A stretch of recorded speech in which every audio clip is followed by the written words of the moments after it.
ku ne xam ne ne yàlla daa bind te yemalewul am na ñu matal am ñu matlewul waaye ba mottali amee ba léegi kenn sonnatul buur kattan di produit 100% naturel sans effet secondaire ñu defare ko li nga xamante ni moo di petit cola bisaab ak jinjeer ñoo ngi jàppale leen ci seen wàllu kattan ak seen wàllu wërgu-yaram bu nekk jarna fi nguur ak keng ba ci kikirikiij waaye bii mooy seen buur di buur kattan ballonnement moo ci mën constipation faiblesse sexuelle diabète sinusite éjaculation précoce di joxe appétit sexuel teg ci itam day raxas sa biir ba mu set wecc wooteel gaaw ci 77 413 59 24 77 413 59 24 xar yëpp xar lañ waaye laadum da ciy gën te bu ñu nee góor ngóoraa tax. tey ñu ngi rafetlu visite ministre Yankhoba Diattara fii ci siège délégation générale à l'entrepreneuriat rapide pour les femmes et les jeunes ñu waxtaan ak moom ci liggéey bu ñuy def ci financement ndaw ñi ak jigéen ñi te rawatina xarala yu bees yi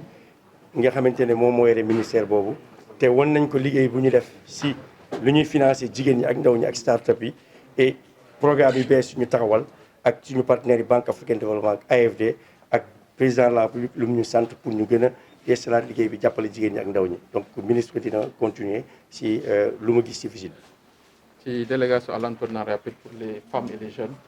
ñëw waxtaan ak ñoom ci li nga xam ni mooy gis ko su njiiti réew mi ci accompagner wala jàppale ndaw ñi ci mbiru xëy ak emploi mais également ci seen jàppale leen ci seen financement wu ay projet xam nga Sénégal moom li ñuy wax rek mooy ndaw bu ne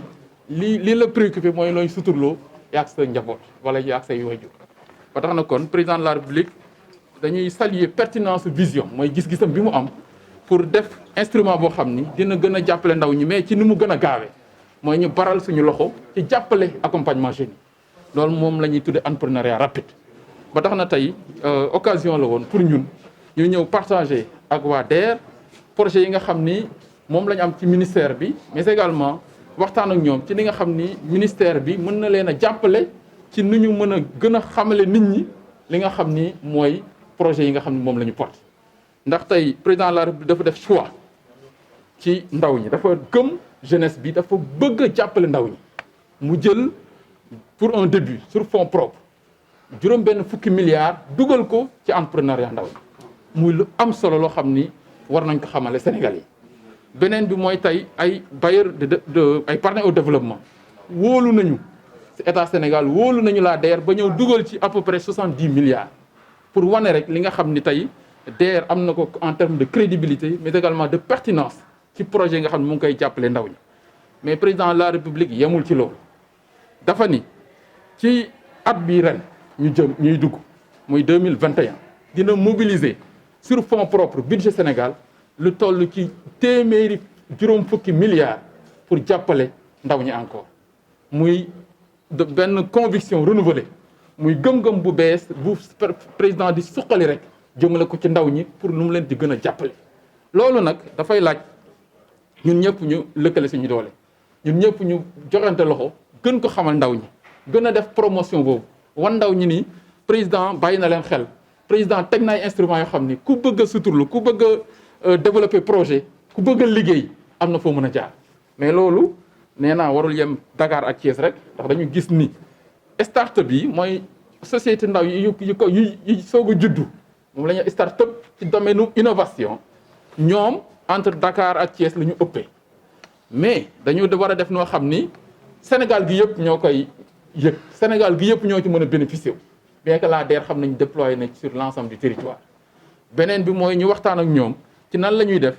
ba mbiru financement yooyu ñu mën ko baral mooy lu mu gën a gaaw gën a baax ndax ndaw ñi soxla nañu vraiment jàppale mais jàppale bu gaaw kon ci loolu war nañu utiliser xarala yu bees yi te ñoom gis nañ plateforme yi ñu def en place pour que ndaw fu mu ne ci Sénégal mën a connecté wu mën a déposer donc sa demande mën na ñu jàppale même ci formalisation mooy nga am këyit am registre de commerce am NINEA mais également soo bëggee ubbi compte bancaire ak financement nga jot ko en ligne nga commencé say activité loolu yëpp lu am solo la mais donc kon war nañu ñun xool nan la ñuy def ak ministère bi ñun projet ñu porté ñu ñëw partagé ko ak waa DER mais xamal ko waa Sénégal yëpp donc ci loolu donc signé nañu convention boo xam ne moo ñuy permettre ñu lëkkale suñuy doole lëkkale suñuy intelligence xool ensemble nan la ñuy porter vision chef de l'État pour que jëmale ko ci ndaw ñi bokk kook ndaw ñi partagé kook ñoom ñu xam fan la ñuy mën a jaar suñu bëggee financement bañ fañ koy jotee mais suñu jotee financement ba pare nan lañ leen di accompagner pour que financement yooyu également mën a dund bu yàgg ndax li ñu seetlu am na start-up wala jeunes yu bëri dañ leen di financer suñu demee tuuti rek xaw a am gàllankoor donc te loolu dafa jaadu di xool nan lañ leen di former mais également suivre leen donc point yooyu yëpp mooy yi ñu waxtaanee mais nee naa aussi nañu profité ci xarala yu bees comme ni ma ko waxee même page Facebook ku ko am bëgg financement mën nga fa jaar pour am financement. Absolument. ku am WhatsApp par WhatsApp mën nga fa jaar pour am financement mais également ñu ngi travailler ak les opérateurs pour am benn plateforme boo xam ni du sax jar ngay am connexion internet pour yónnee sa demande nga xam ni plateforme la boo xam ni ku amul sax internet ku amul crédit bëgg a yónnee connexion bëgg a yónnee sa demande war nga ko mën a envoyer ñu jot ko ci plateforme loolu lépp mën nañ ci wax ak opérateurs yi c'est un projet bu ñuy développer pour que ndaw fu mu nekk ci Sénégal fu mu nekk ak lu mu bëgg comme financement accompagnement mën ko mën a bénéficier wu donc tey par le numérique ak la DER. tey DER ci début bi 3 milliards la amoon pour mbiru numérique ci 30 yi mu njëkk a jot 3 milliards la ci amoon tey dem na ba mobiliser 15 milliards ci li nga xam ni mooy enveloppe muy enveloppe bu am solo boo xam ni jox nañ ko wàllu numérique mooy domaine boo xam ne comme neen ko xamee c'est un domaine d'avenir domaine la bu xam dafa dynamique mais également ni mu dynamique noonu la ñu war a aussi barale pour que financement yi gaaw ba tax na kon dama ni le délégué général ñu travaille ak suñu équipe yi pour que projet bu ñu déposé mu ci traitement bi mu nekk entre fukki fan ak juróom ak benn weer maximum pour que nit ki jot financement kon loolu day demander expertise yi ñu yor pour analyser dossier yi pour traiter ko ñu boole lëkkale suñu doole pour loolu mun a